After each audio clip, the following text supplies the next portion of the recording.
রাঙ্গুনিয়া সরকারি college Chittagong online ক্লাসরুমের পক্ষ থেকে সকলকে শুভেচ্ছা ও অভিনন্দন জানাচ্ছি।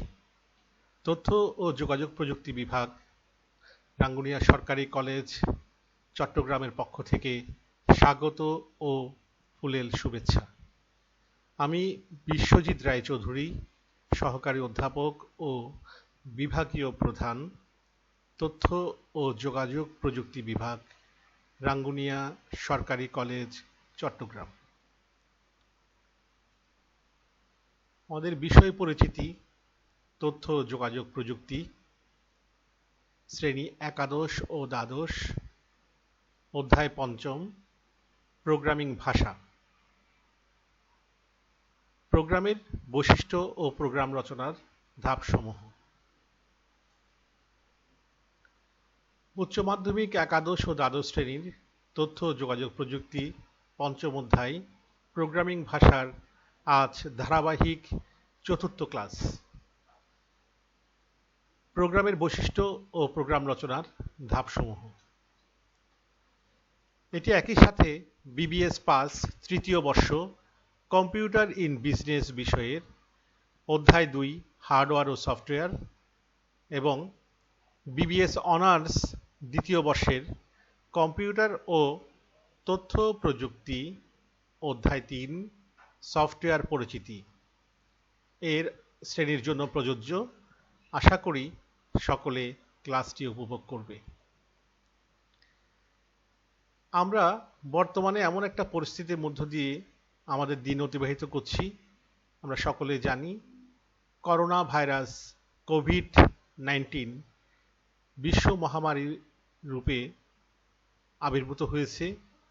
তাই ওয়ার্ল্ড হেলথ অর্গানাইজেশন হু এবং গণপ্রজাতন্ত্রী বাংলাদেশ সরকারের স্বাস্থ্য বিভাগ থেকে যেসব স্বাস্থ্য বার্তা প্রচারিত হচ্ছে তার আলোকেই আমাদের সবাইকে স্বাস্থ্যবিধি মেনে চলা উচিত।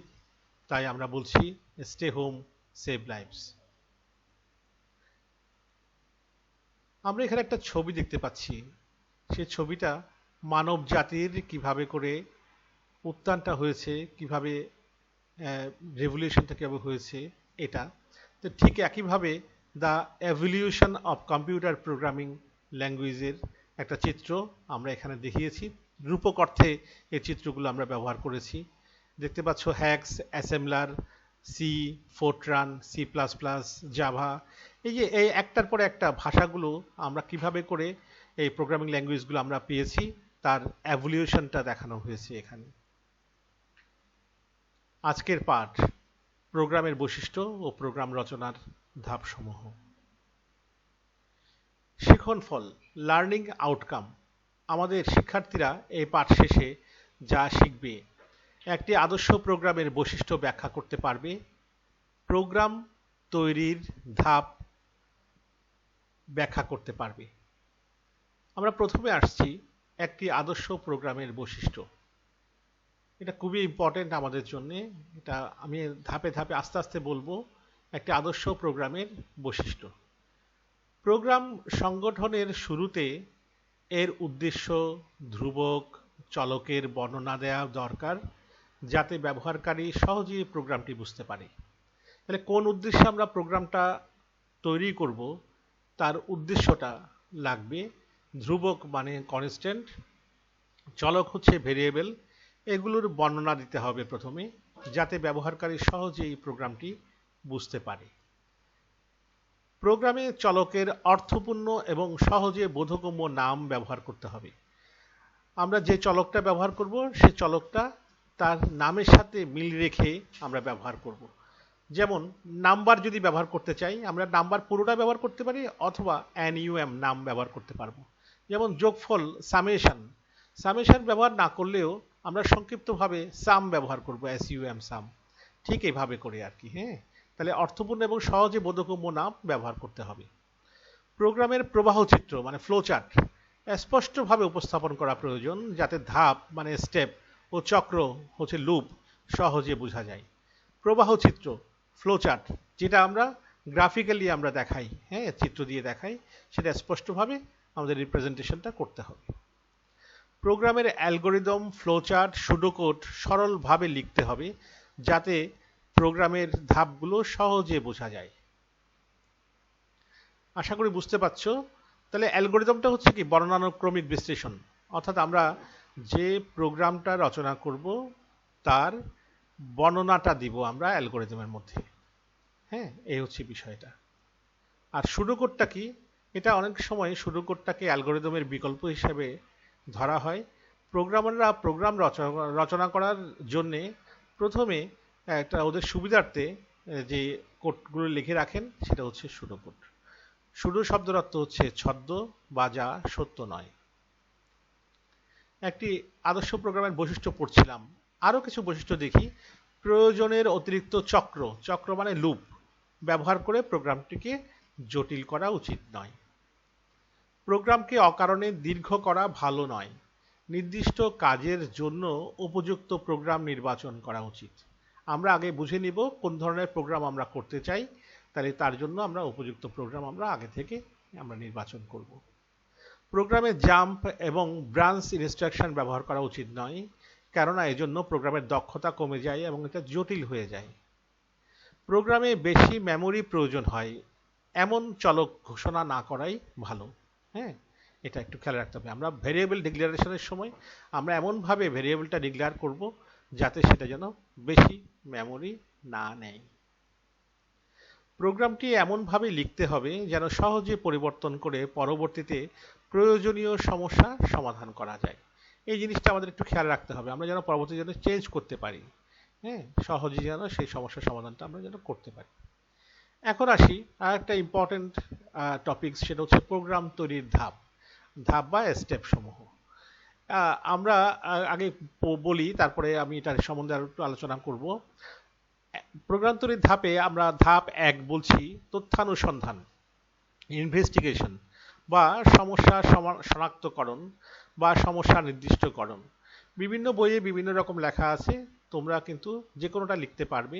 সমস্যা নির্দিষ্টকরণ লিখতে পারবে, সমস্যা শনাক্তকরণ লিখতে পারবে, কিংবা তথ্যানুসন্ধান লিখতে পারবে, যে কোনো একটি লিখবে আর কি। হ্যাঁ। ধাপ 2 সমস্যা বিশ্লেষণ। তাহলে আমরা কোন বিষয়ের উপরে, কোন সমস্যার উপরে আমরা প্রোগ্রামটা করব সেটা আমরা আগে নির্ধারণ করলাম ধাপ 1-এ। তারপর ওই সমস্যাটার আমরা বিশ্লেষণটা করব, অ্যানালাইসিস করব। হ্যাঁ, আচ্ছা। ধাপ 3 প্রোগ্রাম ডিজাইন। ধাপ 4 প্রোগ্রাম কোডিং। ধাপ 5 প্রোগ্রাম বাস্তবায়ন, সেটাকে আবার আমরা পরীক্ষণ ও শুদ্ধিকরণও বলছি। পরীক্ষণ হচ্ছে টেস্টিং, শুদ্ধিকরণ হচ্ছে ডিবাগিং, টেস্টিং অ্যান্ড ডিবাগিং। ধাপ 6 ডকুমেন্টেশন। ধাপ 7 প্রোগ্রাম রক্ষণাবেক্ষণ, মেনটেনেন্স। হ্যাঁ, আচ্ছা, এটা আমি তোমাদের মনে রাখার জন্য বলছি। প্রোগ্রাম, PROGRAM, প্রোগ্রাম, এখানে 7টা বর্ণ ব্যবহার করা হয়েছে। তো মনে রাখবে প্রোগ্রাম তৈরি করার ধাপের মধ্যে 7টা ধাপ আছে। তবে আমরা এর পরবর্তী স্লাইডে দেখব যে বিভিন্ন জনে এই প্রোগ্রাম তৈরির ধাপটাকে কেউ 6 ভাগে দেখিয়েছে, কেউ আবার 8 ভাগেও দেখিয়েছে, এভাবে করেছে আর কি। হ্যাঁ, তো আমরা এই 7 ভাগে এটাই আমরা ফলো করার চেষ্টা করব। তো আমি একটু আবার বুঝিয়ে দিই, যেমন কোন সমস্যাটার উপরে আমরা প্রোগ্রাম তৈরি করব সেটা ধাপ 1-এ থাকবে। ধাপ 2-এ হচ্ছে ওই সমস্যাটার আমরা বিশ্লেষণ করব, অর্থাৎ কোন ল্যাঙ্গুয়েজ দিয়ে আমরা এইসব সমস্যাটা সমাধান করব, মানে প্রোগ্রামটা রচনা করব, এইসব জিনিসগুলো।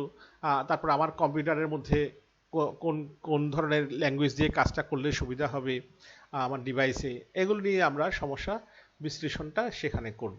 প্রোগ্রাম ডিজাইন, দেখো একটা বাড়ি করতে গেলে প্রথমে কি করতে হয়, একটা ডিজাইন করতে হয়, স্ট্রাকচার দাঁড় করাতে হয়।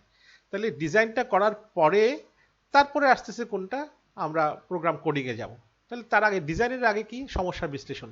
তাহলে বাড়িটা করতে গেলে তোমার কয়তলা বাড়ি করবে, তোমার সেটা বাজেট কত, হ্যাঁ, কত দিনে করতে হবে, তোমার প্রয়োজন অনুযায়ী, এইসবগুলো বিশ্লেষণ করা হচ্ছে সমস্যা বিশ্লেষণে। তারপরে তুমি একটা চিন্তা করলে যে আমি এততলা বাড়ি করব, 3 তলা বাড়ি করব, 2 তলা বাড়ি করব। হ্যাঁ, চিন্তা করলে কয়টা রুম করবে, কয়টা দরজা জানলা থাকবে, বাইরে মানে ব্যালকনি থাকবে কিনা, হ্যাঁ, কয়টা, তারপরে তোমার এটা ওয়াশরুম কয়টা থাকবে, এই সব কিছু তুমি চিন্তা করলে এটা হচ্ছে সমস্যা বিশ্লেষণ। তার প্রেক্ষিতে কি করেছো, এখন প্রোগ্রাম ডিজাইনটা করতে হবে। তুমি বিল্ডিংটা ডিজাইনটা করলা, অ্যান্ড ডিজাইন করার পরে কোডিং। এই যে একটা ইটের পরে একটা ইট দিয়ে দিয়ে ইটের যে গাঁথুনিটা হয়, এটার সাথে আমরা আমাদের প্রোগ্রাম কোডিং এর সাথে মিলাতে পারি। এখন প্রোগ্রাম কোডিং এর পরে আসতেছে যে কোনটা প্রোগ্রাম বাস্তবায়ন বা পরীক্ষণ ও শুদ্ধিকরণ, যেটাই বলি না কেন। এই কোডিং এর কাজটা করার সময় যদি আমাদের কোনো ভুল ভ্রান্তি হয়, কোথাও যদি সমস্যা হয়, মনে হয় যে না এই জায়গাটা একটু এরকম চেঞ্জ করতে হবে, তাহলে আমরা তখন সেটা এই ধাপ 5-এর মধ্যে পরীক্ষণ ও শুদ্ধিকরণের কাজটা করব। যদি কোনো ভুল হয় আমরা সেটা পরীক্ষা করে দেখলাম, আর ভুল হলে সেটা আমরা শুদ্ধ করব। তাহলে এটা আমরা বলছি কি ভুল যদি হয় এটা পরীক্ষা করাটাই হচ্ছে টেস্টিং, এবং শুদ্ধিকরণটা হচ্ছে ডিবাগিং। হ্যাঁ, আর এরপরে হচ্ছে ডকুমেন্টেশন। তখন আমরা এটা ফাইনালি দেখব যে ঠিক আছে কিনা সব কিছু। হ্যাঁ, তারপরে ভবিষ্যতের জন্য আমরা এই প্রোগ্রামটাকে আমরা রক্ষণাবেক্ষণ করব, যদি পরবর্তীতে কোথাও যদি কোনো ধরনের পরিবর্তন করতে হয় সেটার জন্য। এই 7টা ধাপ এটা মনে রাখবে। আরেকটা জিনিস একটু মনে রাখার জন্য বলছি, যেমন ধাপ 5-এর মধ্যে দেখো 5-5-5-এর মধ্যে প আছে, পরীক্ষণের মধ্যে প আছে। ধাপ 6 দেখো 6-এর ওই যে ডটা, ডকুমেন্টেশনের ডটা দেখতে 6-এর মতো, তাহলে ধাপ 6-এর মধ্যে ডকুমেন্টেশন হবে, এটা বুঝতেই পারছো। হ্যাঁ, এভাবে করি আর। আচ্ছা, প্রোগ্রাম তৈরির ধাপে আমরা এখানে একটু দেখতে চাই, একটু আগে বলেছি যে কেউ কেউ কিন্তু 8টা ধাপের কথা বলেছে। যেমন এখানে দেখতে পাচ্ছ প্রবলেম অ্যানালাইসিস, এটা হচ্ছে সমস্যা বিশ্লেষণ। এখানে কিন্তু ওই সমস্যা নির্দিষ্টকরণের কথা না বলে সরাসরি কিন্তু কি হয়েছে, প্রবলেম অ্যানালাইসিসের কথা বলা হয়েছে, মানে সমস্যা বিশ্লেষণের কথা বলা হয়েছে। 2 নম্বরে এসে বলা হচ্ছে আউটলাইনিং, 3 নম্বরে অ্যালগোরিদমের কথা বলা হচ্ছে, 4 নম্বরে কোডিং এর কথা বলা হচ্ছে। এই যে প্রোগ্রাম যে ডিজাইন বলেছি, এই প্রোগ্রাম ডিজাইনটা হচ্ছে অ্যালগোরিদম ফ্লো চার্টটা কিন্তু প্রোগ্রাম ডিজাইনের মধ্যে চলে আসবে। ধাপ 4-এর মধ্যে আমরা কোডিং এখানে বলেছি, 5-এর মধ্যে ডিবাগিং অর্থাৎ ভুল ত্রুটি সংশোধন করার ব্যাপারটা বলা হচ্ছে, 6-এর মধ্যে টেস্টিং অ্যান্ড ভ্যালিডেশন, 7-এর মধ্যে ডকুমেন্টেশন, 8 নম্বরের মধ্যে মেইনটেনেন্স বলছি। আমরা আরেকটা ধাপটা দেখি, আরেকটা স্ট্রাকচার দেখি। এখানে বলা হচ্ছে 6টা ধাপ। দেখো স্টেপ 1 প্রবলেম স্পেসিফিকেশন, অর্থাৎ প্রোগ্রাম স্পেসিফিকেশন, আমরা প্রোগ্রামটার আগে নির্দিষ্ট করব। তারপরে ধাপ 2-এর মধ্যে প্রোগ্রাম ডিজাইনে চলে এসেছি। এখানে কিন্তু ধাপ 2-এর মধ্যে আমরা ওইটা বলিনি, ওই যে আমরা প্রবলেম যে আমরা অ্যানালাইসিস করব সেটা না বলে সরাসরি প্রোগ্রাম ডিজাইনের মধ্যে চলে এসেছি। 3 নম্বরের মধ্যে প্রোগ্রাম কোডিংয়ে চলে এসেছি। 4 নম্বরের মধ্যে প্রোগ্রাম টেস্ট, 5 নম্বরের মধ্যে প্রোগ্রাম ডকুমেন্টেশন, 6 নম্বরের মধ্যে প্রোগ্রাম মেইনটেনেন্স। তাহলে এটা এই সফটওয়্যার ডেভেলপমেন্টের মধ্যে এখানে আমাদের কি নেই, এখানে 2 নম্বরে যেটা থাকার কথা ছিল সেটা হচ্ছে প্রোগ্রাম অ্যানালাইসিস, সেই জিনিসটা নেই, তাই এখানে 6টা ধাপ হয়ে গেল। হ্যাঁ, আচ্ছা, তাহলে বিভিন্ন জনে বিভিন্নভাবে প্রোগ্রাম তৈরির ধাপটাকে স্ট্রাকচারটা দেখিয়েছে। হ্যাঁ, তাহলে আমরা আমাদের মতো করে 7টা ধাপের কথা বলছি। তো এখানে আমরা প্রথম যেটা ধাপ, স্টেপ 1, ধাপ 1, তথ্যানুসন্ধান কিংবা সমস্যা শনাক্তকরণ, আমরা এটার ব্যাখ্যাটা দিচ্ছি। প্রথমে সমস্যা সম্পর্কে বিভিন্ন তথ্য জেনে মূল সমস্যা শনাক্ত করা বা সংজ্ঞায়িত করাই এই ধাপের প্রধান কাজ। এই ধাপের মধ্যে আমরা সেই কাজটা করব। একটা উদাহরণ দিতে চাচ্ছি, যেমন দুটি সংখ্যার গসাগু, গ্রেটেস্ট কমন ডিভাইজার, যেটাকে আমরা হাইয়েস্ট কমন ফ্যাক্টরও বলি আর কি। হ্যাঁ, জিসিডি, গসাগু নির্ণয়ের ক্ষেত্রে গসাগু কত তা জানা হচ্ছে তথ্যানুসন্ধান। ঠিক আছে, এই যেমন এরপরে ধাপ 2-এ স্টেপ 2-তে আসি, সমস্যা বিশ্লেষণ। সেখানে দেখতে পাচ্ছি সমস্যা বিশ্লেষণের সময় আমাদের অনেকগুলো প্রশ্ন নিজের মধ্যে আসবে। সেটা আমরা WH কোয়েশ্চেনের কথা জানি, what, when, where, why, who, how, এই প্রশ্নগুলো আমাদের নিজেদের মধ্যে আসবে যে সমস্যা বিশ্লেষণের ক্ষেত্রে। তাহলে তথ্যানুসন্ধানের পর, মানে অর্থাৎ সমস্যা নির্দিষ্টকরণের পরে আমাদের দ্বিতীয় ধাপে এসে সমস্যা সম্পর্কে বিভিন্ন ডেটা সংগ্রহ করে বিশ্লেষণ করতে হয়। প্রয়োজনে সমস্যাটাকে ছোট ছোট অংশে ভাগ করতে হয়। সমস্যা বিশ্লেষণে বিভিন্ন পদ্ধতি, ইনপুট শনাক্তকরণ ও আউটপুট শনাক্তকরণটা গুরুত্বপূর্ণ। হ্যাঁ, এই জিনিসটা একটু মাথায় রাখতে হবে। যেমন গসাগু নির্ণয়ের ক্ষেত্রে আমরা যে উদাহরণটা দিচ্ছি, গসাগু নির্ণয়ের ক্ষেত্রে এর বিভিন্ন সম্ভাব্য পদ্ধতি নিয়ে বিশ্লেষণ হচ্ছে সমস্যা বিশ্লেষণ, প্রবলেম অ্যানালাইসিস। এরপর আমরা আসছি 3 নম্বর ধাপে, প্রোগ্রাম ডিজাইন। আমরা বলেছি এই প্রোগ্রাম ডিজাইনটাকে এই স্ট্রাকচারের মধ্যে কিন্তু দ্বিতীয় ধাপে রাখা হয়েছে প্রোগ্রাম ডিজাইনকে। হ্যাঁ, আচ্ছা, সমস্যার সম্ভাব্য সমাধান হতে সঠিক ও সুবিধাজনক পদ্ধতি নিয়ে অ্যালগরিদম ও ফ্লোচার্ট তৈরি করে প্রোগ্রামের পূর্ণাঙ্গ পরিকল্পনা এই ধাপের অন্তর্ভুক্ত। তাহলে প্রোগ্রাম ডিজাইনের মধ্যে কি থাকবে? অ্যালগরিদম থাকবে, ফ্লোচার্ট থাকবে। হ্যাঁ, তাহলে আমরা বুঝে নিব আমাদের প্রোগ্রামটা কিভাবে কোন ধাপে ধাপে কিভাবে যাবে। অর্থাৎ প্রোগ্রামের গতিধারাটা বোঝার জন্য আমরা কিন্তু ফ্লোচার্টটা অঙ্কন করি আর কি। হ্যাঁ, আর অ্যালগরিদম হচ্ছে তার বর্ণানুক্রমিক বিশ্লেষণ, আর ফ্লোচার্ট হচ্ছে গ্রাফিক্যাল রিপ্রেজেন্টেশন। যেমন গসাগু নির্ণয়ের ক্ষেত্রে সঠিক অ্যালগরিদম, ফ্লোচার্ট ও সুডোকোড লেখা হচ্ছে প্রোগ্রাম ডিজাইন। আমরা যে অ্যালগরিদমটা লিখব, অর্থাৎ ধাপে ধাপে প্রোগ্রামটা কিভাবে হবে সেটা আমরা লিখে লিখে যেটা বর্ণনা করব সেটা হচ্ছে অ্যালগরিদম। আর ওই অ্যালগরিদমটারই চিত্রভিত্তিক যে বর্ণনা থাকবে, গ্রাফিক্যাল রিপ্রেজেন্টেশনটা যেটা থাকবে সেটা হচ্ছে ফ্লোচার্ট। অর্থাৎ প্রোগ্রামের গতিধারাটাই হচ্ছে ফ্লোচার্ট। হ্যাঁ, এটা। এরপরে আমরা আসি ধাপ 4-এ, প্রোগ্রাম কোডিং। এই প্রোগ্রাম কোডিং এর ক্ষেত্রে আমি একটু বলি, এখানে যেমন আমরা বিভিন্ন রকমের ভাষা ব্যবহার করতে পারি। আমরা আগে প্রোগ্রাম বিশ্লেষণের মধ্যে, সমস্যা বিশ্লেষণের মধ্যে আমরা বুঝে নিব আমরা কোন ভাষায় প্রোগ্রামটা লিখব, অর্থাৎ কোডিংটা কোন ভাষায় হবে। হ্যাঁ, এই হচ্ছে বিষয়টা।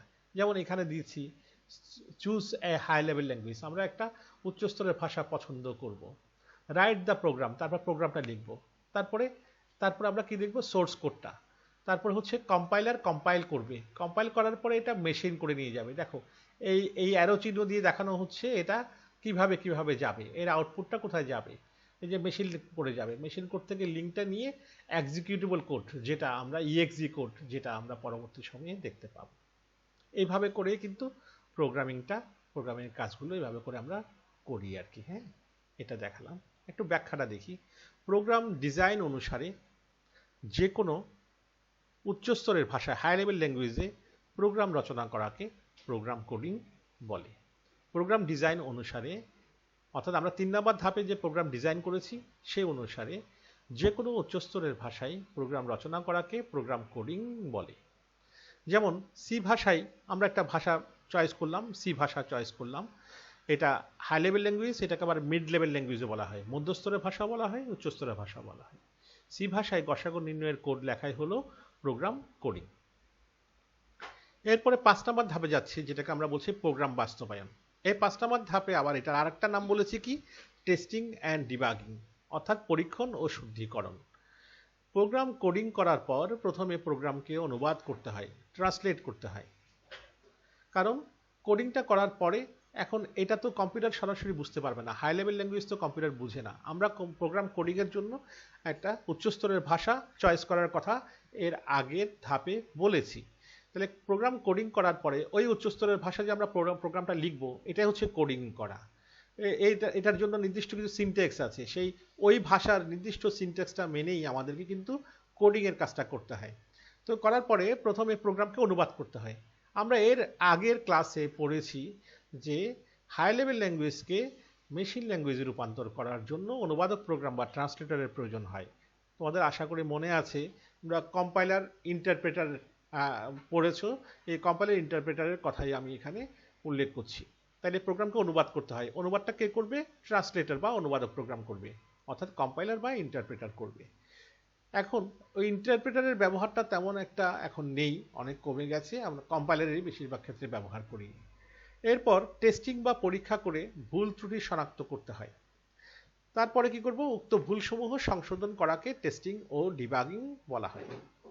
আমি একটা উদাহরণ দিই, কেমন? এটা আমি ক্লাসেও সবসময় বলি, একটা উদাহরণটা দিই। দেখো, মা মনে করো মাংস রান্না করছে, তো পাশে ছোট ছেলেটা মার আশেপাশে ঘোরাঘুরি করছে, মা বুঝতে পেরেছে কেন ঘোরাঘুরি করছে। মা ছেলেটাকে ডাকলো, রতন এদিকে আয়। তখন ওকে একটা বাটিতে করে একটা ছোট পিস মাংসের একটা ছোট টুকরা দিল, একটু ঝোল দিল, দেখতো ঠিক হয়েছে কিনা, সিদ্ধ হয়েছে কিনা দেখতো একটু করে। তখন ছেলেটা মুখে দিয়ে বলল, মা ঠিক বুঝতে পারছি না, মানে ওই আরেক টুকরা দেওয়ার জন্য আর কি। মা তো সেটা বুঝেছে, মার প্রতি যে ছেলের একটা আবদার আছে। তো মা করলো কি, আর একটা ছোট মাংসের টুকরা দিল, একটু ঝোলও দিল, একটু দেখতো। তো ছেলে তো মাকে চিনে যে মা আর যতবার বলুক না কেন মা আর দিবে না। তখন ছেলে সেই ফু দিয়ে সেটা মুখে দিয়ে দৌড় দিয়ে বলছে যে মা, মাংস সিদ্ধ হয়েছে, তবে তরকারিতে তো লবণ একটুও দাওনি। তখন মা বুঝতে পারলো যে ও হো, লবণটা তো মেয়েকে দেওয়ার জন্য বলে মা বাথরুমে গিয়েছিলেন কাপড় কাচার জন্য, কিন্তু মেয়েটা ওই ফেসবুক নিয়ে এত ব্যস্ত যে আর লবণ দেওয়ার কথা মনেই নেই। তারপরে মা কি করলো, তরকারিতে লবণ দিল। তাহলে এই লবণ দেওয়ার পরে তারপরে তরকারিটা কিছুক্ষণ পরে নামিয়ে রাখলো, কারণ মাংসটা সিদ্ধ হয়েছে। তাহলে এখানে কি হলো, এখানে ওই যে লবণটা যে দেয়নি, এটা ছেলেটা কি করেছে, পরীক্ষা করেছে, এই যে টেস্ট করেছে। আর ডিবাগিংটা কোনটা, ডিবাগিংটা হচ্ছে যে ভুল ত্রুটি সংশোধন করাটা কোনটা, মা ওই তরকারিতে লবণ দিয়েছে, এটাই হলো ডিবাগিং। তাহলে টেস্ট করা কি, ওই রতন টেস্ট করেছে যে তরকারিতে লবণ দেওয়া হয়েছে কি হয়নি, বা মাংস সিদ্ধ হয়েছে কি হয়নি। এটা টেস্টিং এর পরে সে বলে দিল যে মাংস সিদ্ধ হয়েছে কিন্তু তরকারিতে লবণ দেওয়া হয়নি। মা তরকারিতে লবণ দিল, অর্থাৎ এটা সংশোধন করলো। তাহলে এটা হলো ডিবাগিং। আশা করি বুঝতে পেরেছো। তাহলে প্রোগ্রামের ক্ষেত্রেও যদি কোনো ধরনের ভুল ত্রুটি থাকে, তাহলে সেটা পরীক্ষা করার পরে সেটা ভুল ত্রুটিটা সংশোধন করা হয় ধাপ 5-এ এসে। কেমন? প্রোগ্রামে সাধারণত 3 ধরনের ত্রুটি বা এরর থাকে, যথা চিহ্নাদির এরর বা চিহ্ন, চিহ্ন মানে যেসব আমরা সাইনগুলো সিম্বলগুলো ইউজ করি সেগুলোর কথা বলছি, এটা সিনট্যাক্স এরর। যুক্তিগত ত্রুটি বা লজিক্যাল এরর, আর একটা হচ্ছে নির্বাহজনিত ত্রুটি বা এক্সিকিউশন এরর। আমরা পরবর্তী ক্লাসে এগুলো আরো ব্যাখ্যা করার চেষ্টা করব। দেখো, সোর্স কোড আমরা যে ভাষায় প্রোগ্রামটা লিখব, মনে করো আমি সি ল্যাঙ্গুয়েজে প্রোগ্রামটা লিখব, তাহলে লিখলে আমরা যে সিনট্যাক্সগুলো লিখব, এই যে কোডিং এর কাজটা করবো, এটা হচ্ছে সোর্স কোড। আমি যে ভাষায় প্রোগ্রাম লিখব সেটা হচ্ছে সোর্স কোড। যেহেতু হাই লেভেল ল্যাঙ্গুয়েজে আমরা চয়েস করেছি, তাই এটা কম্পিউটার সরাসরি বুঝে না, তাই আমাদের কি লাগবে, অনুবাদক প্রোগ্রাম লাগবে। এই অনুবাদক প্রোগ্রামটা হচ্ছে এখানে কম্পাইলার। অনুবাদক প্রোগ্রাম কি করবে, সেটাকে 0 আর 1 এ রূপান্তর করবে, অর্থাৎ বাইট কোডে রূপান্তর করবে। বাইট কোডে রূপান্তর করার পরে আমরা ইএক্সি প্রোগ্রামটা পাবো। ইএক্সি মানে এক্সিকিউটেবল প্রোগ্রামটা পাবো, নির্বাহ করার পরে যে প্রোগ্রামটা সেটা পাবো। আশা করি তোমরা ধাপে ধাপে জিনিসটা বুঝতে পেরেছো। আমরা তাহলে পঞ্চম ধাপটা শেষ করলাম, এরপরে ধাপ 6-এ যাব। ধাপ 6-এ এখানে একটা চিত্র দেখতে পাচ্ছ, কারেক্টিভ মেনটেনেন্স, হ্যাঁ, তারপরে হচ্ছে adaptive maintenance, enrichment maintenance, preventive maintenance, কতগুলো কথা দেখতে পাচ্ছ। আমরা আগে একটু ব্যাখ্যাটা দেখি, তাহলে বুঝতে সুবিধা হবে। ধাপ 6-এ ডকুমেন্টেশন বলছি, ধাপ 7-এ বলছি প্রোগ্রাম রক্ষণাবেক্ষণ। ডকুমেন্টেশনটা একটু বলি। ডকুমেন্টেশন হচ্ছে সমস্যার বিবরণ, অ্যালগোরিদম, ফ্লোচার্ট, কোডিং, ফলাফল, প্রয়োজনীয় নির্দেশ বা ইনস্ট্রাকশন ইত্যাদির ডকুমেন্ট প্রস্তুত করা। দেখো, কোনো একটা প্রতিষ্ঠান থেকে মনে করো বলা হলো যে একটা প্রোগ্রাম তৈরি করার জন্য, একটা সফটওয়্যার তৈরি করার জন্য, কতগুলো প্রোগ্রাম বা প্রোগ্রাম সমষ্টিকে আমরা একত্রে সফটওয়্যার বলি। তাহলে এই সফটওয়্যারটা তৈরি করার পরে এটা ওই ক্লায়েন্টকে, যারা যে প্রতিষ্ঠান করতে বলেছে সেই ক্লায়েন্টকে তো দেখাতে হবে যে কোনো ভুল ত্রুটি বা কোনো কিছু আছে কিনা। এই যে দেখানোটা হচ্ছে ডকুমেন্টেশন। তাকে সম্পূর্ণ জিনিসটা তাকে তৈরি করে দেখাতে হবে, স্লাইড দিয়ে প্রেজেন্টেশন করে, যে কোনটার পরে কোনটা সব কিছু ঠিক আছে কিনা, ওরা যেভাবে যেভাবে ওদের রিকোয়ারমেন্ট ছিল সেইভাবে করে করা হয়েছে কিনা, এটা হচ্ছে ডকুমেন্টেশন। আর এখানে প্রোগ্রাম রক্ষণাবেক্ষণের কথা যেটা বলছি, সেটা হচ্ছে পরবর্তী সময়ে ভবিষ্যতে এই প্রোগ্রামটাকে যদি কোনো আধুনিকীকরণ করতে হয়, আপডেট করতে হয়, পরিবর্তন করতে হয়, আমরা যদি এটা ম্যানিপুলেট করতে চাই, আমরা যদি এটা চেঞ্জ করতে চাই, আপডেট করতে চাই, তাহলে তার জন্য এই প্রোগ্রামটাকে আমাদের কি করতে হবে, আমাদেরকে এটা রাখতে হবে, মেনটেনেন্স করতে হবে, রক্ষণাবেক্ষণ করতে হবে। এই ধাপে প্রোগ্রামটি মেমোরিতে সংরক্ষণ করে যথাযথ ব্যবহার করা হয় ভবিষ্যতের জন্য। যদি ওই প্রতিষ্ঠান যদি কখনো বলে যে আমার এই জায়গাটা একটু চেঞ্জ করতে হবে, তখন আমরা ওই প্রোগ্রামটা যে রক্ষণাবেক্ষণ করেছি, সে মেনটেনেন্স করেছি, সেটাকে আমরা প্রিজার্ভ করেছি, সেটাকে আমরা আবার কিছু টুকটাক চেঞ্জ করে আবার ওদেরকে উপস্থাপন করব, ডকুমেন্টেশনটা ওদেরকে আবার দেখাবো। এই হচ্ছে ব্যাপারটা ধাপ 6 এবং ধাপ 7-এর কাজ। আমরা প্রোগ্রাম তৈরির ধাপ, যে 7টা ধাপ বলেছি, আমরা ইতোমধ্যে এই 7টা ধাপ এখানে বর্ণনা দেওয়ার চেষ্টা করেছি। এখন আসি program design model. Program design মডেলে বিভিন্নভাবে ও বিভিন্ন প্রোগ্রামের ভাষা নির্বাচন করে সমস্যা সমাধানের সহজ সমাধান পরিকল্পনা করা হয়। তাহলে প্রোগ্রাম ডিজাইন মডেলে আমরা কি করি, বিভিন্নভাবে ও বিভিন্ন প্রোগ্রামের ভাষা নির্বাচন করে আমরা কোন ধরনের প্রোগ্রামিং ল্যাঙ্গুয়েজ ইউজ করব, হাই লেভেল ল্যাঙ্গুয়েজ কোনটা ইউজ করব, অনেক হাই লেভেল ল্যাঙ্গুয়েজ আছে, তোমরা জানো এর মধ্যে প্রায় 5 শতাধিক প্রোগ্রামিং ল্যাঙ্গুয়েজ আছে। হ্যাঁ, তো এটা কম্পিউটার প্রোগ্রামাররা 5 শতাধিক প্রোগ্রামিং ল্যাঙ্গুয়েজ কিন্তু এর মধ্যে আমাদেরকে উপহার দিয়েছে। ঠিক আছে, তাহলে কোন ভাষায় তুমি প্রোগ্রামটা লিখবা, রচনা করবা, কোডিংটা করবা, সেটা নির্বাচন করে সমস্যা সমাধানের সহজ সমাধান পরিকল্পনা করা হয় এই প্রোগ্রাম ডিজাইন মডেলে। এতে কাজের ধরন ও ব্যবহারিক সুবিধা বিবেচনা করা হয়। নির্দিষ্ট কাজের জন্য যে ভাষায় বেশি লাইব্রেরি ফাংশন আছে তা ব্যবহার করা সুবিধাজনক। যে ভাষায় প্রোগ্রাম রচনা করা ব্যবহারকারীর জন্য সহজ এবং তুলনামূলকভাবে কম মেমোরি লাগে সেই ভাষাতেই প্রোগ্রাম রচনা করা হয়। সেটা আমরা ইতোমধ্যে আদর্শ প্রোগ্রামের যে বৈশিষ্ট্য সেখানেও আমরা এটা পেয়েছি। স্ট্রাকচার্ড প্রোগ্রামিং, এতে একটি প্রোগ্রামের স্টেটমেন্টগুলো বিভিন্ন শ্রেণীতে ভাগ করে লেখা হয়। স্টেটমেন্টের সংখ্যা এক এক শ্রেণীতে এক এক রকম হয়। প্রতিটি শ্রেণী স্বতন্ত্রভাবে ইন্ডিভিজুয়ালি ভিন্ন ভিন্ন কাজ করে থাকে। তাহলে কি বলেছি, স্টেটমেন্টের সংখ্যা এক এক শ্রেণীতে এক এক রকম হয়, কারণ স্টেটমেন্টগুলো বিভিন্ন শ্রেণীতে ভাগ করে লেখা হয়। প্রতিটি শ্রেণী স্বতন্ত্রভাবে ডিস্টিংক্ট, এটা ইন্ডিভিজুয়ালি ভিন্ন ভিন্ন কাজ করে থাকে। একটা উদাহরণ দিয়ে দেখি, একটা এক্সাম্পল দেই। কিউ বেসিক, আমরা বেসিকের পূর্ণরূপটা শিখেছি beginners all purpose symbolic instruction code. এই বেসিকের অনেকগুলো ডায়ালেক্ট আছে, উপভাষা আছে, সেরকম একটা উপভাষা হচ্ছে Q BASIC, quick BASIC. C ইত্যাদি ভাষায় এরূপ প্রোগ্রাম রচনা করা হয়, স্ট্রাকচার প্রোগ্রামিংটা রচনা করা হয়। এটা আমাদের এমসিকিউর জন্য ইম্পর্টেন্ট। সুবিধা, স্ট্রাকচার প্রোগ্রামিং এর সুবিধা, এতে শ্রেণী হিসাবে থাকায় প্রোগ্রামের ত্রুটি শনাক্তকরণ এবং সংশোধন করা যায়। কারণ কোন শ্রেণীতে ভুল ত্রুটি হয়েছে আমরা ওই শ্রেণীতেই সেটা শনাক্ত করে ওখানে আমরা সংশোধনটা করতে পারবো। এই সুবিধাগুলো স্ট্রাকচার প্রোগ্রামিং এর মধ্যে রয়েছে। এটার গঠনটা, স্ট্রাকচারটা একটু দেখি। এতে প্রোগ্রামের একটি মূল অংশ থাকে এবং কিছু সাব প্রোগ্রাম বা ফাংশন থাকতে পারে।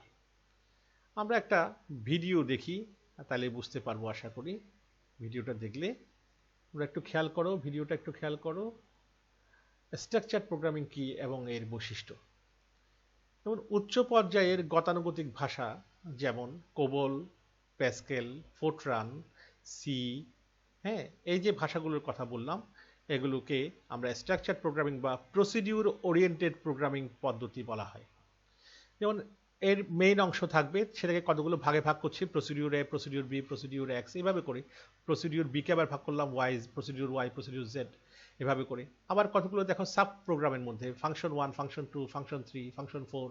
হ্যাঁ, আমরা গ্লোবাল ডেটা নিয়ে কাজ করব, যেটা সব ফাংশনগুলোতে লাগবে।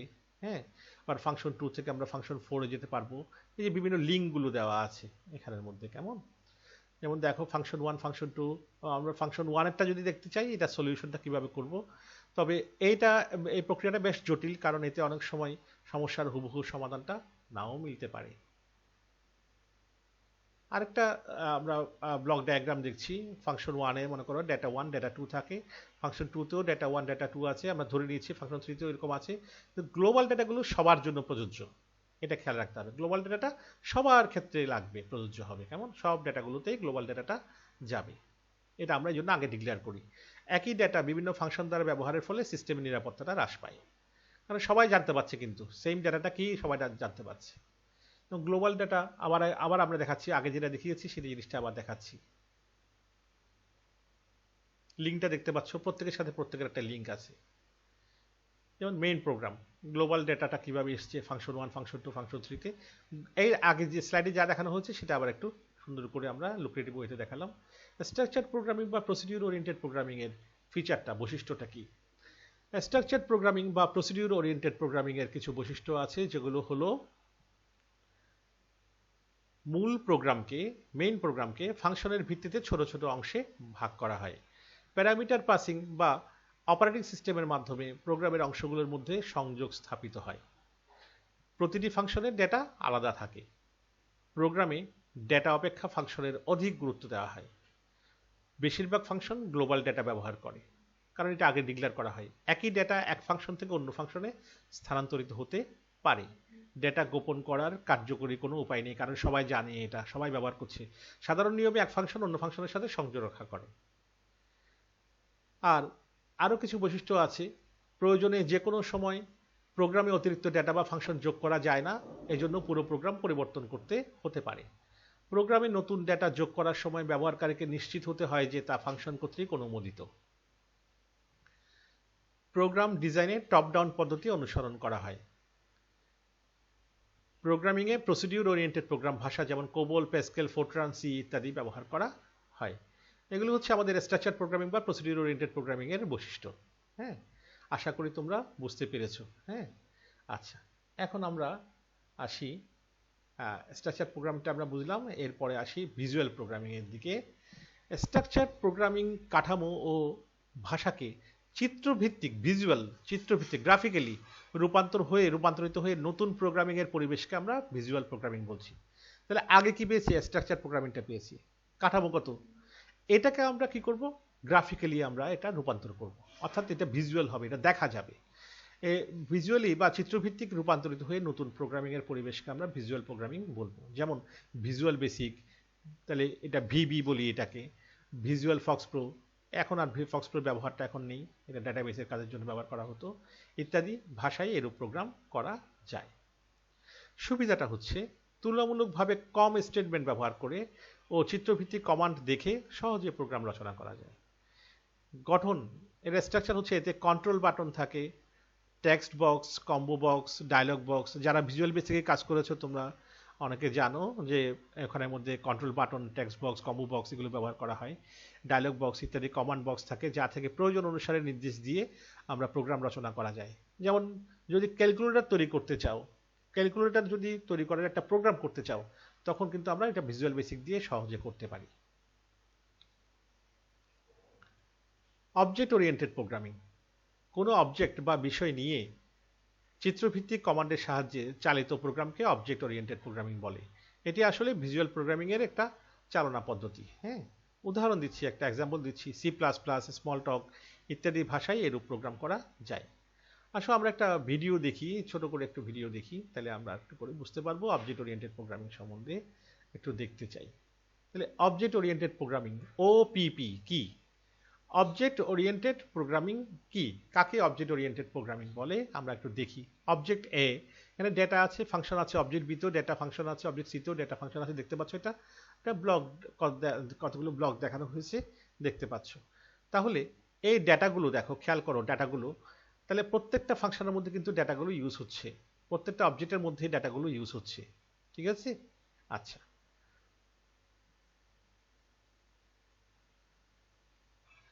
এখন দেখো ওই যে প্রবলেমটা, অবজেক্ট 1, অবজেক্ট 2, অবজেক্ট 3, অবজেক্ট 4, এভাবে করে আমরা 8টা অবজেক্ট নিয়েছি এখানের মধ্যে। তাহলে প্রত্যেকটা অবজেক্টের মধ্যে আলাদা আলাদাভাবে কিছু কাজগুলো কিভাবে হবে। অবজেক্ট এতে দেখো ডেটাতে কি আছে? ফাংশন 1, ফাংশন 2, ফাংশন 3 এভাবে করে আছে। তাই ফাংশনের উপর নির্ভর করে কিন্তু ডেটা কাজ করবে। হ্যাঁ, এটাতে ঠিক একইভাবে অবজেক্ট বিতেও ঠিক সেভাবে থাকবে, অবজেক্ট সিতেও থাকবে। আমরা যতগুলো অবজেক্ট দিয়েছি সবগুলোতে ঠিক একই জাতীয় জিনিসগুলো থাকবে। খেয়াল করো, দেখো এই অবজেক্ট এতে নেম, অ্যাট্রিবিউট, বিহেভিয়ার্স, অবজেক্ট বিতে, অবজেক্ট সিতে, ডিতে, ইতে, হ্যাঁ দেখতে পাচ্ছ জিনিসগুলো। প্রত্যেকটাতে সেই রকম ডেটাগুলো নিয়ে আমরা কাজ করছি, একই রকম ডেটাগুলো নিয়ে কাজ করছি। একটা দেখো লিঙ্কটা দেখো, অবজেক্ট 1-এ, অবজেক্ট 2, অবজেক্ট 3-তে যে ডেটাগুলোর একটা লিঙ্কটা দেখতে পাচ্ছ, প্রত্যেকের সাথে প্রত্যেকের একটা লিঙ্ক আছে। এখানেও ঠিক ওই চিত্রটাকে একটু আরো বিশদভাবে দেখানো হলো লিঙ্কটা দেখিয়ে। দেখো class, object, inheritance, data abstraction, data hiding, encapsulation, polymorphism, static binding, dynamic binding, তারপরে হচ্ছে যে message passing. Object oriented programming বুঝতে হলে এইসব পদের সংজ্ঞা জানাটা খুবই দরকার। তাহলে নিম্নে অবজেক্ট ওরিয়েন্টেড প্রোগ্রামিং জগতে বহুল ব্যবহৃত যেসব পদগুলো ব্যবহার করা হয় সেগুলোর নাম দিচ্ছি। Class, object, inheritance, data abstraction, তারপরে হচ্ছে ডেটা হাইডিং, তারপরে হচ্ছে ইনক্যাপসুলেশন, তারপরে হচ্ছে পলিমরফিজম, তারপরে স্ট্যাটিক বাইন্ডিং, ডাইনামিক বাইন্ডিং। হ্যাঁ, এই যে দেখতে পাচ্ছ মেসেজ পার্সিং, তারপরে হচ্ছে যে এইগুলো আমরা দেখতে পাচ্ছি। তাহলে আসো তাহলে এই জিনিসগুলো আমরা বুঝলাম। এখন আমরা আসি এখান থেকে পরবর্তী স্লাইডের দিকে যাই। অবজেক্ট ওরিয়েন্টেড প্রোগ্রামিং এর সুবিধাটা দেখি। শুধু প্রয়োজনীয় ডেটা দিলে সংশ্লিষ্ট অবজেক্ট নিজস্ব নিয়মে কাজ করে।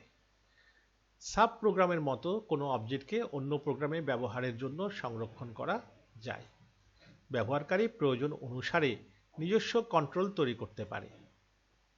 এখানেও একটা আমরা ছোট করে দেখি না, একটা ভিডিওটা দেখি একটু, তাহলে একটু ক্লিয়ারলি হয়তো বুঝতে পারবো। একটু দেখি অবজেক্ট ওরিয়েন্টেড প্রোগ্রামিং এর সুবিধাটা দেখো। অবজেক্ট ওরিয়েন্টেড প্রোগ্রামের যে সুবিধাটা আছে, আমরা কিভাবে করে অবজেক্ট ওরিয়েন্টেড প্রোগ্রাম দিয়ে আমরা কাজগুলো করতে পারবো সেটা একটু দেখি। এখানে একটা দেখতে পাচ্ছ, পাশাপাশি কিছু ওই যে গ্রাফিক্যাল ছবিগুলো দেখতে পাচ্ছ এখানে, যে কতগুলো ক্লাস যেগুলো দিয়ে আমাদেরকে কাজ করতে হবে এই অবজেক্ট ওরিয়েন্টেড প্রোগ্রামিং এর মধ্যে, সেই জিনিসগুলো দেখানো হয়েছে। OOP, object oriented programming. কিছু সুবিধাটা বলা হচ্ছে, যেমন অবজেক্ট ওরিয়েন্টেড ব্যবস্থায় বাস্তবতার আলোকে খুব সহজে যে কোনো সমস্যার সমাধান করা যায়। বড় সিস্টেমকে ছোট ছোট অংশে ভাগ করে ভাগগুলির সমাধান একত্রিত করে সিস্টেম ডিজাইন করা যায়। সমস্যার ধরন অনুযায়ী নিজস্ব ডেটা টাইপ তৈরি করে যে কোনো সংখ্যক অবজেক্ট ব্যবহার করা যায়। প্রয়োজনে একই প্রোগ্রামে একই ডেটা টাইপের অবজেক্ট ব্যবহার করা যায় এবং অবজেক্ট একাধিকবার ব্যবহার করা যায়। ডেটা হাইডিং এর মাধ্যমে প্রোগ্রামের ডেটাকে অবাঞ্ছিত হস্তক্ষেপ থেকে রক্ষা করা যায়। ইনহেরিটেন্সের মাধ্যমে পুরাতন কোনো ক্লাসের পরিধি বাড়িয়ে নতুন ক্লাস তৈরি করা যায়। প্রয়োজনে সিস্টেমের পরিধি বাড়িয়ে সহজে বড় করা যায়। মাল্টিপল প্রোগ্রামার সিস্টেমে প্রোগ্রাম ডিজাইন করা যায়। প্রোগ্রামের জটিলতা এতে হ্রাস পায়। হ্যাঁ, তাহলে আমরা এটার সুবিধাটা বুঝলাম। এতক্ষণ ধরে আমরা সুবিধাটা পড়লাম, ওওপি, অবজেক্ট ওরিয়েন্টেড প্রোগ্রামিং এর সুবিধাগুলো পড়লাম। ওকে, এরপরে আমরা আসি পরবর্তী স্লাইডে যাই। অবজেক্ট ওরিয়েন্টেড প্রোগ্রামিং এর গঠনটা দেখি। প্রোগ্রামিং এ কোড ও ডেটার সমন্বিত উপস্থাপনাই অবজেক্ট, যাকে কেন্দ্র করে এরূপ প্রোগ্রাম করা যায়। তাহলে কোড ও ডেটার সমন্বিত প্রেজেন্টেশনটাই হচ্ছে অবজেক্ট। আচ্ছা, এখানে অবজেক্ট ওরিয়েন্টেড প্রোগ্রামের আরেকটু তাহলে জিনিসটা একটু দেখে নিয়ে একটু করে, তাহলে বুঝতে সুবিধা হবে। আচ্ছা, এখানে অবজেক্ট ওরিয়েন্টেড প্রোগ্রামিং এর বৈশিষ্ট্যটা পড়েছিলাম আমরা, কিভাবে ভাগ করা যায় এই জিনিসটা আমরা পড়েছি। মূল প্রোগ্রামকে সমস্যার ভিত্তিতে ছোট ছোট অবজেক্টে ভাগ করা যায় বলেছি। অবজেক্ট ও ফাংশনের সমূহের মধ্যে মেসেজ পাসিং এর মাধ্যমে অবজেক্টগুলোর মধ্যে সংযোগ স্থাপিত হয়, এগুলো আমরা পড়েছি। হ্যাঁ, আচ্ছা, তারপরে প্রতিটি অবজেক্টের ডেটা এবং ফাংশন একটি একক ইউনিট হিসাবে থাকে। আর হচ্ছে যে প্রোগ্রামে ফাংশন অপেক্ষা ডেটার অধিক গুরুত্ব দেওয়া হয়। এখানে উল্টো কিন্তু, কেমন, প্রতিটি অবজেক্ট নিজ নিজ ডেটা নিয়ন্ত্রণ করে। তাহলে ডেটা এক অবজেক্ট থেকে অন্য অবজেক্টে স্থানান্তরিত হয় না। ডেটা গোপন রাখা যায়, ফলে বাইরের ফাংশন দিয়ে অ্যাক্সেস করা যায় না, ঢুকতে পারবে না বাইরের ফাংশন দিয়ে। মেসেজ পাসিং এর মাধ্যমে এক অবজেক্ট অন্য অবজেক্টের সাথে সংযোগ রক্ষা করে। আচ্ছা, আরো কিছু বৈশিষ্ট্য আছে। প্রয়োজনে প্রোগ্রামে অতিরিক্ত ডেটা এবং ফাংশন যোগ করা যায়, ফলে পুরো প্রোগ্রাম পরিবর্তন করতে হয় না। একটি অবজেক্ট অপর একটি অবজেক্টের কোনো মেম্বার অ্যাক্সেস করতে পারবে কিনা তা মেসেজ পাসিং এর মাধ্যমে নিশ্চিত হতে হয়। প্রোগ্রাম ডিজাইনে বটম আপ পদ্ধতি অনুসরণ করা হয়। আর প্রোগ্রামিংয়ে অবজেক্ট ওরিয়েন্টেড প্রোগ্রাম ভাষা যেমন C++, জাভা ইত্যাদি ব্যবহার করা হয়। আমরা হাই লেভেল ল্যাঙ্গুয়েজের কথা বলেছিলাম, এইগুলো ব্যবহার করা হয়। তাহলে ঠিক আছে, আমরা অবজেক্ট ওরিয়েন্টেড প্রোগ্রামটা বুঝলাম। এখন আমরা পরবর্তী স্লাইডে যাচ্ছি। দেখো, একক কাজ। এতক্ষণ পর্যন্ত আমরা যে কাজগুলো করেছি, যেসব কন্টেন্টগুলো আমরা বিষয়ে আলোচনা করেছি, তার উপরে আমরা একটা কাজ দিচ্ছি, ইন্ডিভিজুয়াল কাজ। তোমরা নিজেরা এই কাজগুলো করবে। একটি আদর্শ প্রোগ্রামের বৈশিষ্ট্য ব্যাখ্যা করো। আশা করি তোমরা সেই বৈশিষ্ট্যগুলো পয়েন্ট আকারে লিখতে পারবে, ফিচারগুলো পয়েন্ট আকারে লিখতে পারবে। দলীয়ভাবে যদি বলতে চাই, তোমরা কয়েকজনে মিলে যদি একটা দল তৈরি করো, তাহলে দল, হয়তো তোমরা 5 জনে মিলে একটা দল তৈরি করলা। সেই 5 জনের দলে স্ট্রাকচার প্রোগ্রামিং এর বৈশিষ্ট্যগুলো তোমরা যার যার মতো করে, যার যেটা মনে পড়ে খাতায় লিখে রাখলা। দলের জন্য দিয়েছি আমরা ভিজুয়াল প্রোগ্রামিং এর বৈশিষ্ট্য লিখো। এখন আমরা কি কি শিখলাম আজকের পাঠ থেকে? প্রোগ্রাম তৈরির ধাপসমূহ ব্যাখ্যা করো। তাহলে যে স্টেপগুলো আছে, আমরা 7টা স্টেপের কথা বলেছিলাম, আবার একটু মনে করে দেই, হয়তো তোমাদের মনে আছে। প্রোগ্রাম, PROGRAM, প্রোগ্রাম 7টা বর্ণ দিয়ে প্রোগ্রাম এর ইংরেজি শব্দটা লেখা হয়েছে, তাই ওই 7টা ধাপ আছে, এটা মনে রাখলেই হয়ে যায়। কেমন? আচ্ছা, তাহলে আমরা এরপরে বাড়ির কাজে যাচ্ছি। অবজেক্ট ওরিয়েন্টেড প্রোগ্রামিং এর বৈশিষ্ট্য লিখো, এটা বাড়ির কাজ। তোমরা এই কাজগুলো করে যদি তোমরা আমাকে ইনবক্সে দাও কিংবা কমেন্টে যদি তোমরা উল্লেখ করে দাও, তাহলে আমি তোমাদেরগুলো মূল্যায়ন করে যার যার কোনো সমস্যা থাকলে সেটা আমি একদম আলাদা আলাদাভাবে এটা আমি সমাধান করার চেষ্টা করব। আমরা বাড়ির কাজটা দিলাম। এরপরে আমাদের কাজ শেষ। একটা প্রতিবারের মতো প্রতিটা ক্লাসের মতো একটা উক্তি দিচ্ছি, life is the most difficult exam. জীবন হচ্ছে সবচেয়ে কঠিন একটা পরীক্ষা। Many people fail because they try to copy others. অধিকাংশ লোকেই অকৃতকার্য হয়, কেননা তারা অন্যজনকে ফলো করে, নকল করে, অন্যজন কিভাবে কি করে না করে সেটা দেখে। হ্যাঁ, নট রিয়েলাইজিং দ্যাট, কিন্তু তারা এটা অনুভব করে না যে everyone has a different question paper. প্রত্যেকেরই আলাদা আলাদা প্রশ্নপত্র রয়েছে। তাই আমি বলবো, প্রত্যেকের জীবনে তুমি আরেকজনের মতো হতে চেও না, তুমি তোমার মতো হতে চাও, যা তুমি নিজেকে দেখতে চাও। সেভাবে করে নিজেকে তৈরি করো। কঠোর অধ্যবসায়ী হতে হবে। এই জীবনটা অনেক সুন্দর, আমরা এই জীবনের সঠিক মূল্যটা আমরা দিব। আমাদের যেন একটা সুন্দর পরিচয় হয়, নিজেরা সেভাবে নিজেকে করে তুলব। সকলকে ধন্যবাদ জানাচ্ছি এতক্ষণ ধরে ক্লাসটি উপভোগ করার জন্য। আমি তোমাদের বিশ্বজিৎ স্যার। আশা করি তোমরা ক্লাসটা বুঝতে পেরেছো। আমরা এটা করেছি প্রোগ্রামিং ল্যাঙ্গুয়েজের পঞ্চম অধ্যায়ের চতুর্থ ক্লাস করেছি। আমরা এর ধারাবাহিকভাবে পঞ্চম ক্লাসটাও করব। আশা করি তোমরা সেই ক্লাসটাও এভাবে আজকের মতো উপভোগ করবে। কারো যদি কোনো ধরনের সমস্যা থাকে তোমরা সেটা জানাবে, অথবা যদি কেউ ফোন করতে চাও ফোন করবে। জেনে নাও, আমরা এখন ঘরে আছি সবাই, ঘরে থেকে যার যার পাঠে মনোযোগী হই, সময়টা কাজে লাগাই।